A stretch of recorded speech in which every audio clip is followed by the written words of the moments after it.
Ese wari uzi ko ubutaka bwa Repubulika ya Demokarasi ya Kongo bugiye guhindura isura y'isi yose mu myaka mike iri imbere? Tekereza nawe. Abaherwe ba mbere ku isi barimo Jeff Bezos washinze Amazon na Bill Gates washinze Microsoft bamaze gufata icyemezo cyo gushora imari ikomeye mu gihugu cya Repubulika ya Demokarasi ya Kongo. Ndavuga igihugu cy'abaturanyi, ntabwo ari byo gukina. Isi yose iri mu ntambara y'ubushobozi, intambara yo kugenzura ingufu z'ejo hazaza, kandi Kongo niyo rwagati muri uyu mukino. Ikigo cyitwa Cobalt Metals, ngira ngo murabyuka twakibagejejeho mu minsi yashize, giterwa inkunga n'abaherwe bo muri Leta Zunze Ubumwe za Amerika, cyamaze gutangaza ko kigiye gushyira miliyoni zirenga 50 z'amadolari mu gushakisha amabuye y'agaciro ya lithium muri Repubulika Iharanira Demokarasi ya Kongo. Iyi si nkuru isanzwe n'impinduramatwara mu bukungu bwa Afurika ndetse n'isi yose. Reka tujye mu mizi y'iyi nkuru twumva impamvu Amerika ihanganye n'Ubushinwa kuri ubu butaka. Nicyo ibi bivuze ku gihugu cya Kongo. Tuvuge ku kigo cya Cobalt Metals, n'ikoranabuhanga ridasanzwe rya Artificial Intelligence cyangwa AI. Ubundi byagenze bite? Tutagiye kure, reka twinjire mu mavu n'amavuko y'iri shoramari. Ikigo Cobalt Metals cyatangaje ku mugaragaro ko cyatangiye gahunda ikaze yo gushakisha lithium muri Repubulika ya Demokarasi ya Kongo. Iri shoramari ntabwo ari igihe gito, kuko bateganya gukoresha arenga miliyoni 50 z'amadolari y'Amerika kugeza mu ntangiriro z'umwaka w'ibihumbi 2027. Ibivuze iki mu mibare? Ni ukuvuga ko buri mwaka bagiye gushora amafaranga menshi cyane mu gushakisha amabuye y'agaciro mu buryo butari busanzwe bukoreshwa muri Afurika yo hagati. Umuyobozi mukuru w'iki kigo, Bwana Kurt House, yavuze amagambo akomeye cyane, aho yagize ati mu mwaka ushize Cobalt nta mukozi n'umwe yari ifite muri Kongo, nta n'ubutaka yari hafite, ariko uyu munsi turi abashoramari bakomeye b'Abanyamerika muri iki gihugu. Ibi bitwereka umuvuduko ukaze uyu mushinga ufite. Ntabwo baje kureba, baje gukora, kandi baje gukora vuba. Kwiyongera k'uyu muvuduko guterwa nuko isi ikeneye lithium mu buryo bwihuse kugira ngo ikore za bateri z'imodoka zikoresha amashanyarazi, izi modoka dusanzwe tuzi nka EVs cyangwa electric vehicles. Ibi bintu rero ntubifate nk'ibisanzwe, ni ishoramari rishobora guhindura ubukungu bw'intara ya Tanganyika n'umujyi wa Manono by'umwihariko. Kuki Amerika isigaye ihangayikishijwe n'amabuye ya Kongo? Iki nacyo ni ikibazo cya mbere ugomba kubanza kwibaza. Aha niho ihurizo rikomeye riri. Leta Zunze Ubumwe za Amerika zafashe umwanzuro wo gushyira imbere Kongo muri gahunda yazo yo kwikusanyiriza amabuye y'agaciro akomeye, ayo bita mu ndimi z'amahanga critical minerals. Kuki babikora rero?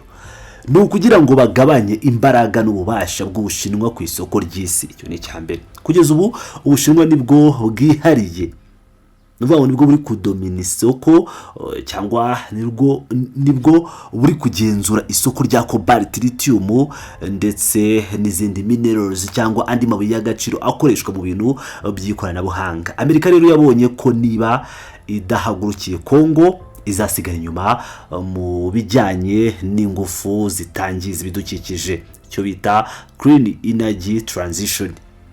Umwaka ushize Amerika yasinye amasezerano yihariye na guverinoma ya Kongo kugira ngo habeho ubufatanye mu gushaka aya mabuye. Ibi bituma Cobalt Metals iba nk'intumwa y'ubukungu n'ingamba za Amerika muri Kongo. Repubulika ya Demokarasi ya Kongo isanzwe izwiho kuba ariyo itanga cobalt nyinshi ku isi, ikaba n'iya mbere muri Afurika mu gutanga umuringa cyangwa copper. Ariko ikintu isi itari izi neza, ariko Amerika yamenye, nuko ubutaka bufite lithium nyinshi cyane itaratangira gucukurwa. Ubwo rero gushyira miliyoni 50 z'amadolari muri iki gikorwa ni nko gutegura urugamba rw'ubukungu hagati y'ibihugu bibiri by'ibihangange ku isi.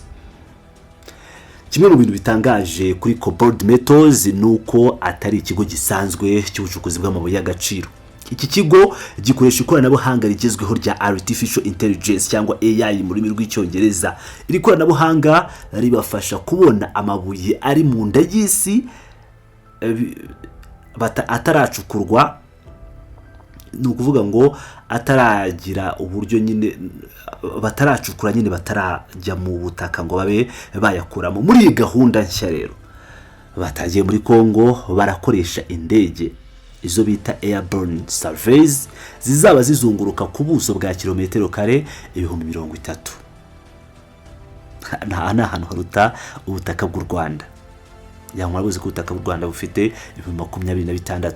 Izi ndege rero ziba zifite utwuma cyangwa sensors dushobora kureba munsi y'ubutaka maze amakuru agakusanywa ubundi agashyirwa muri mudasobwa izo bita AI algorithm cyangwa amarobo yabo.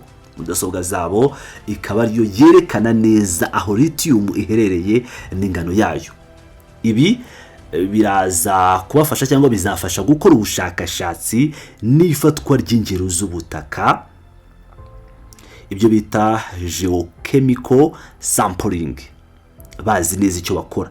Iyi gahunda niyo bise gahunda yo gushakisha amabuye y'agaciro y'indoto itarigera itezwa imbere n'ikindi kigo. Mu gihe abandi bajyaga bacukura buhumyi, Cobalt Metals yo irakoresha ubushobozi bwa mudasobwa kugira ngo igabanye igihe n'amafaranga byatakazwaga mu gushakisha aho amabuye ari. No kuvuga ngo bagiye gukoresha tekinoloji idasanzwe mu kuba bamenya aho aya mabuye aherereye. Uruzi ko Cobalt Metals yamaze kwishyura arenga $20,000,000 z'amadolari mu isanduku ya leta ya Kongo. Ibi byagize umushoramari mushya wa mbere munini mu rwego rwo gushakisha amabuye y'agaciro muri iki gihugu mu myaka ya vuba. Ibi ni ingenzi cyane kuko bivuze ko leta ibonye amadovize yo gukoresha mu bindi bikorwa by'iterambere. Aka karere ka Munono cyangwa aha muri Manono ni muri Tanganyika cyangwa mu ntara ya Tanganyika niko kashyizwe imbere muri uyu mushinga. Manono izwiho kuba ifite lithium y'ubwoko bwa pegmatites kandi iri ku rwego rwo hejuru cyane. Cobalt Metals rero irateganya ko bitarenze uyu mwaka izaba ifite uruhushya rwo gukora ku buso bugera ku kilometero kare 5,000. Ahangaha hagomba kwibazwa ikibazo kira kiti ese abaturage ba Manono bazabyigiramo iki? Akenshi imishinga nk'iyi izana imirimo, amashanyarazi n'imihanda, ariko nanone izana n'impaka z'uburenganzira ku mutungo. Iki kigo cyamaze kwerekana ko kije gukora mu buryo bwemewe n'amategeko kandi cyubashye inzego z'igihugu, ariko ntidukwiye kwibagirwa ko aho hari amabuye y'agaciro muri Kongo by'umwihariko nyine hari hakunda kuvuka amakimbirane akomeye cyane. Nkuko twabivuze rero aho amafaranga ari n'amakimbirane ntabwo aba ari kure. Cobalt Metals yatangiye akazi ariko hari ikindi kigo cy'abanya Australia cyitwa AVZ Minerals kivuga ko ari cyo cyari gifite uburenganzira kuri ubutaka bwa Manono. Kugeza ubu iki kigo cya AVZ kiri mu manza mpuzamahanga kirega guverinoma ya Kongo. AVZ Minerals ivuga ko amasezerano leta ya Kongo yagiranye na Cobalt Metals muri Nyakanga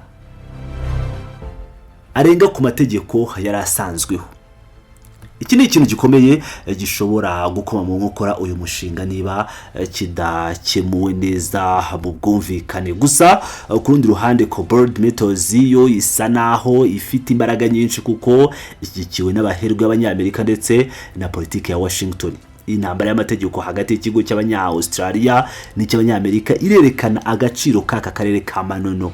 Umuntu yakwibaza ati ese kuki bose barwanira aha hantu? Igisubizo ni kimwe, lithium niyo zahabu y'umweru, icyo bita white gold y'ikinyejana. Uzagenza rero azaba ageneye isi yose uko izagenda mu ntera y'ingufu. Mu gusoza tubonye ko ishoramari rya Cobalt Metals muri Repubulika ya Demokarasi ya Kongo atari ibintu byo gufata minenegwe cyangwa nk'ibintu bisanzwe, ni intambwe ikomeye cyane ku bukungu bwa Kongo n'ubwa Amerika. Ariko nanone ni ikimenyetso cy'uko intambara y'ubukungu hagati ya Amerika n'Ubushinwa yibukiye muri Afurika yo hagati. Ese wowe ubona iki kigo gishobora kuzana impinduka nziza kuri rubanda rugufi muri Kongo cyangwa ni bimwe byo gukuramo amabuye maze amafaranga akigira muri Amerika cyangwa nkuko babigenzaga mu Bushinwa. Ariko Ubushinwa bivutse ko bwo bwatanze za ruswa nyinshi cyane muri Repubulika ya Demokarasi ya Kongo ndetse n'ubu buracyakoresha inzira zitemewe n'amategeko. Ese ubundi urabona uburyo bwa artificial intelligence bugezweho bari gukoresha mu gushaka amabuye buzahindura uburyo ducukura muri Afurika? Tanga igitekerezo cyawe hasi, hagenewe gutanga ubutumwa muri comments, ubundi uvuge niba ukunda amakuru yimbitse nk'aya ku bukungu bw'ikoranabuhanga muri Afurika ndetse n'andi menshi bagenda bagezaho ya geopolitique. Twibuke $50 z'amadolari ni intangiriro gusa. Ejo hazaza ha Kongo hari muri aya mabuye. Turaza gukomeza kugenda tubagezaho amakuru akomeye cyane. Ibi by'urubanza rwa AVZ Minerals nabwo turaza kugenda dukurikirana twumve uko bizagenda. Ibi bijyanye n'imirimo yo muri Manono nibizakomeza, mukomeze kubana nanjye kuko ndakomeza kugenda bageza izi nkuru zose, inkuru zisesenguye, nkuru ubushakashatsi nta kindi kinyicaje aha usibye kubashakira amakuru yizewe, ubusesenguzi bwizewe kuri geopolitique kugira ngo mubone amakuru ya nyayo. Ndabakunda cyane, muraba agaciro kandi mugire ibihe byiza. Ciao ciao.